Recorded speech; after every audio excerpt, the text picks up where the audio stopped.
ಆಗಿರತಕ್ಕಂಥ YouTube channel study with ಪರಶುರಾಮ್ಗೆ ಸ್ವಾಗತವನ್ನು ಕೋರ್ತೀನಿ. So ವಿದ್ಯಾರ್ಥಿಗಳೇ, ಇವತ್ತು 8ನೇ ತರಗತಿಯ ಸಮಾಜ ವಿಜ್ಞಾನ ಭಾಗ 2ರ ಪಠ್ಯಪುಸ್ತಕದಲ್ಲಿ 2022ನೇ ಶೈಕ್ಷಣಿಕ ಸಾಲಿನಲ್ಲಿ ಪರಿಷ್ಕರಣೆಗೊಂಡಿದ್ದಾವೆ 16ನೇ ಪಾಠ ಮೌರ್ಯರು ಮತ್ತು ಕುಶಾನರು ಪಾಠದ ಅಭ್ಯಾಸ ಪ್ರಶ್ನೋತ್ತರಗಳನ್ನು ನೋಡೋಣ. ಏಕೆಂದರೆ ಮೌಲ್ಯಾಂಕನ ಪರೀಕ್ಷೆ ಆಗಿರ್ಬೋದು, ವಾರ್ಷಿಕ ಪರೀಕ್ಷೆಗಳಾಗಿರ್ಬೋದು, ವಿಶೇಷವಾಗಿ GPS TR ಆಗಿರ್ಬೋದು, ಮತ್ತು ಬೇರೆ ಕಾಂಪಿಟೇಟಿವ್ ಎಕ್ಸಾಮ್ಗೂ ಕೂಡ ಇವು ಏನಾಗ್ತಾವಪ್ಪ ಅಂತಂದರೆ ವಿಡಿಯೋ ತುಂಬಾ ಬೆನಿಫಿಟ್ ಆಗ್ತವೆ ಅಂತ ಹೇಳ್ತಾ, ಸೊ ಹಿಂದಿನ ವಿಡಿಯೋ ನೋಡದೇ ಇದ್ದರೆ ವಿಡಿಯೋದ ಡಿಸ್ಕ್ರಿಪ್ಷನ್ ಬಾಕ್ಸ್ನಲ್ಲಿ ಒಂದು ಪ್ಲೇಲಿಸ್ಟ್ ಲಿಂಕ್ ಅದ. Revised syllabus 22 social science 8th question answer ಅಂತ ಪ್ಲೇಲಿಸ್ಟ್ ಲಿಂಕನ್ನು ಒತ್ತಿದರೆ ಸೊ ಹಿಂದಿನ ಎಲ್ಲ ವಿಡಿಯೋಗಳನ್ನು ನೋಡ್ಬೋದು. ನಮ್ಮ ಯೂಟ್ಯೂಬ್ ಚಾನಲ್ನಲ್ಲಿ 8ನೇ ತರಗತಿಗೆ ಕಲಿಕಾ ಚೇತರಿಕೆಗೆ ವಿಡಿಯೋಗಳಿದ್ದಾವೆ. ಹಿಂದಿ ವಿಜ್ಞಾನ ಸಮಾಜ ವಿಜ್ಞಾನದಲ್ಲಿ ಕ್ವಶನ್ ಆನ್ಸರ್ಸ್ ವಿಡಿಯೋಗಳಿದ್ದಾವೆ.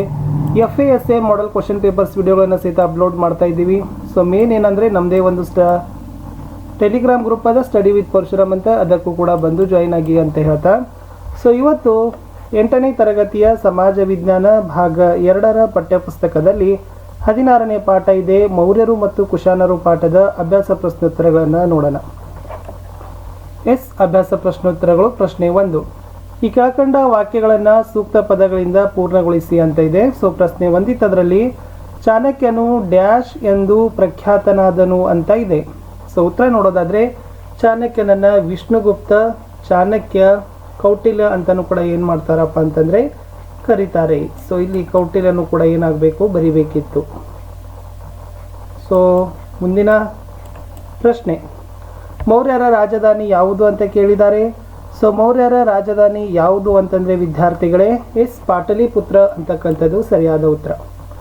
ಕುಶಾನರ ರಾಜಮನೆತನದ ಸಂಸ್ಥಾಪಕ ಡ್ಯಾಶ್ ಇದೆ. ಹುಜಲ್ ಕಡ್ಫೀಸಸ್ ಅಂತಕ್ಕಂಥವನು ಕುಶಾನರ ರಾಜಮನೆತನದ ಸಂಸ್ಥಾಪಕ ದೊರೆ.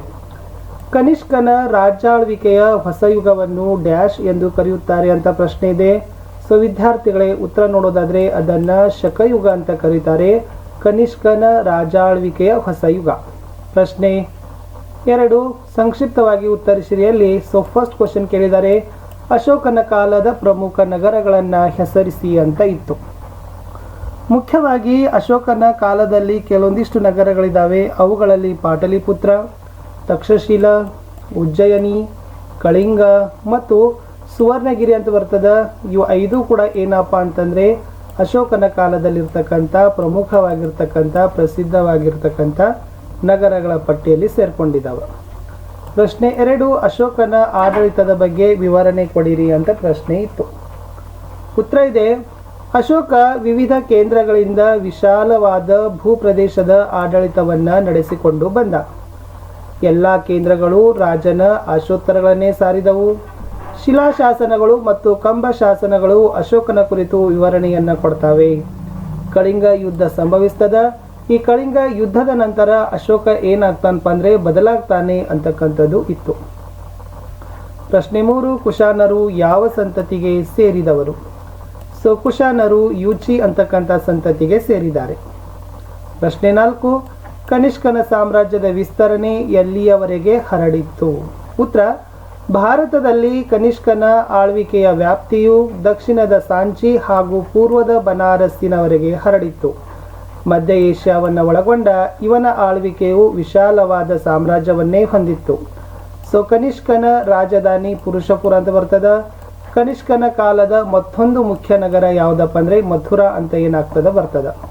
ಸೊ ಇಷ್ಟು 8ನೇ ತರಗತಿಯ 16ನೇ ಪಾಠದಲ್ಲಿ ಮೌರ್ಯರು ಮತ್ತು ಕುಶಾನರು ಪಾಠದ ಒಂದು ಅಭ್ಯಾಸ ಪ್ರಶ್ನೋತ್ತರಗಳನ್ನು ನೋಡಿದ್ದೀವಿ. ತುಂಬಾ ಇಂಪಾರ್ಟೆಂಟ್ ಇತ್ತು ಅಂದ್ಕೊಂಡಿದ್ದೀನಿ. ಸೊ ದಯಮಾಡಿ ವಿಡಿಯೋವನ್ನು ಲೈಕ್, ಶೇರ್ ಹಾಗೂ ಸಬ್ಸ್ಕ್ರೈಬ್ ಮಾಡಲು ಮರೆಯದಿರಿ. ನಿಮ್ಮ ಒಂದು ಲೈಕ್, ನಿಮ್ಮ ಒಂದು ಶೇರ್ ಅದೇ ನಮಗೆ ಬಹಳಷ್ಟು ರೀತಿಯಾಗಿರ್ತಕ್ಕಂಥ ಮೋಟಿವೇಶನನ್ನು ತಂದು ಕೊಡ್ತದ ಅಂತ ಹೇಳ್ತಾ ಮತ್ತೆ ಸಿಗ್ತೀರಿ ನೆಕ್ಸ್ಟ್ ವಿಡಿಯೋದ ಕ್ವಶನ್ ಆನ್ಸರ್ಲಿ. ಅಲ್ಲಿಯವರೆಗೂ